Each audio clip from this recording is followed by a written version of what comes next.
Governor, let's just start with the book. What's it about? I'll tell you what it's not about. It's not a candidate's book. I mean, it's not a autobiographical. It's not, I hope it's not a turgid recitation of our debt problems or it's not a manifesto. It's really about what's been bothering me for a long time, that something even larger than our standard of living is on trial right now, and that's our capacity for self-governance. And a lot of the people who you hear these days, on the left and the right, basically are telling the American people you can't cut it. You're either not competent to run your own life, you're certainly can't be trusted with the realities of the situation we're in, or the immensity of the change we're going to have to make if we don't want to follow Greece and other countries down the drain. So the title, of course, refers back to Ben Franklin's famous comment that we've created a republic if you can keep it. His way of saying, even at the dawn of freedom in this country, that it's fragile, and that there are tendencies that could lead a government of and by the people to go wrong. You talk about trusting the American people. How is it that politicians aren't trusting them? Yeah. On the one hand, or really embodied in the administration in power now, there's the long-standing school of thought that basically says that life's just too complicated for these poor, benighted Americans. They'll make mistakes if we don't protect them. They're victims in a sea of predators. So we'll help them. We'll decide for them what kind of health care they should have, and where their kids should go to school, and what kind of credit card or mortgage they should be permitted to take out, and by the way, what kind of light bulbs, they can have. And I give credit for the sincerity and the good intentions of these folks, call them our benevolent betters, but I think their prescription's a disaster, both in terms of a society that'll work well and keep advancing, and in terms of its implications for human dignity. Now, meanwhile, on the other side of the tracks, where I spend most of my time, there are also some people who I think are giving up on the American people too readily, and then worry and talk all the time about how dependent they are on government and how few of them are paying taxes anymore, and how cultural norms are eroding. Now, these things, there's elements of truth in all that, but you either believe the American people have the capacity to run their own lives and their government, or you don't. You write about truth. You talk about the candidates having to get a little bit bolder in terms of the truth they tell. That seemed to be a moment when nobody wanted to risk saying anything that wasn't very, very safe in a Republican primary. Do you read it that way? I don't want to. In this job I'm in now, people are always reading your mind, when they don't have a clue what you're really thinking, and I don't want to start doing that to other people. But I would just say it's an early stage of the race. That question or some version of it may come back again. And I think a lot of them were thinking even at that time, and have thought more since, that, again, if you don't accept the premise of this book, that our economy, the whole dream of upward mobility, and even our capacity for self-governance on trial, if you don't accept that it's that serious, then you wouldn't accept what follows. But if you do start from that premise, I think it leads you inevitably to say, at the end of the day, I'm a patriot, and I'm going to put this country first. I'm not going to, I said in a speech somewhere, I for one have no interest in standing in the wreckage of our republic saying I told you so, or you should have done it my way. You've been in White Houses, you worked for different presidents.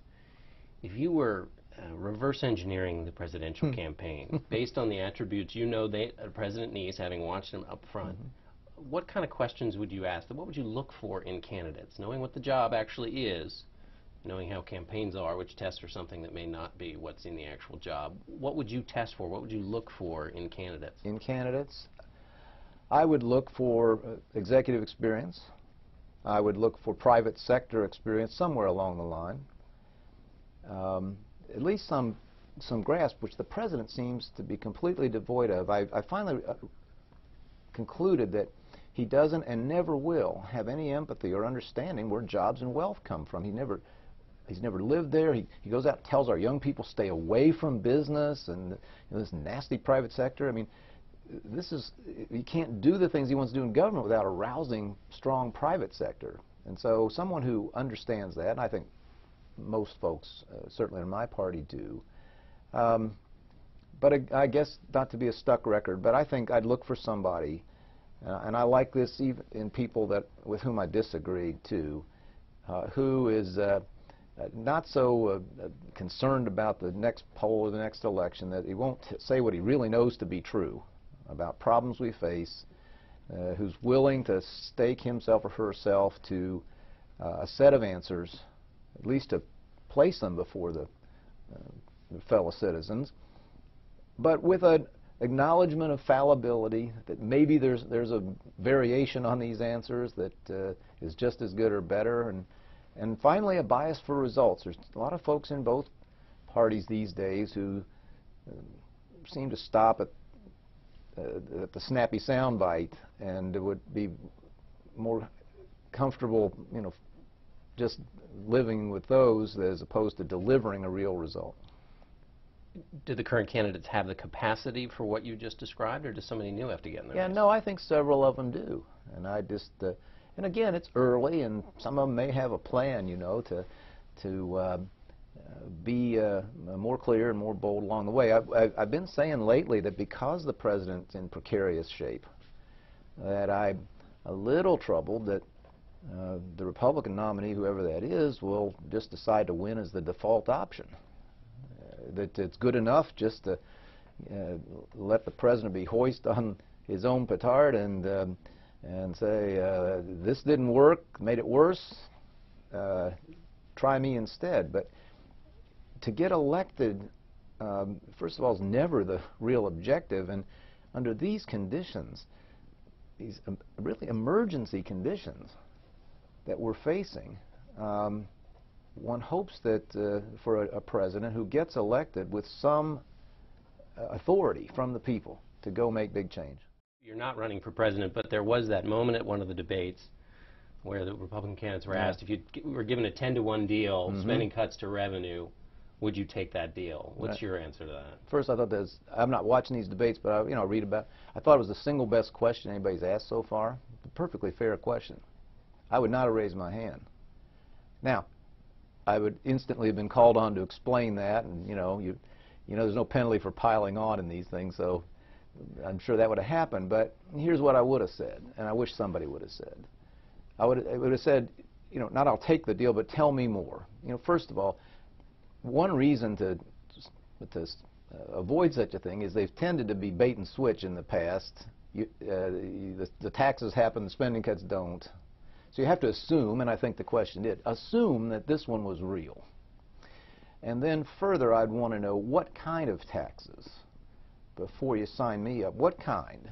If they're the kind that are going to hurt growth, higher taxes on work and investment income, higher income tax rates, well, I'm against it because it won't work.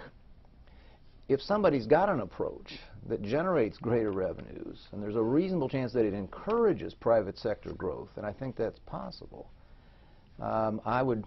it would be, I think, a mistake to close the door. We need the 90% imaginary or hypothetical spending cuts here. We need that desperately. And I'd be willing to, up to some point, to pay a price, if it were practical, to secure it.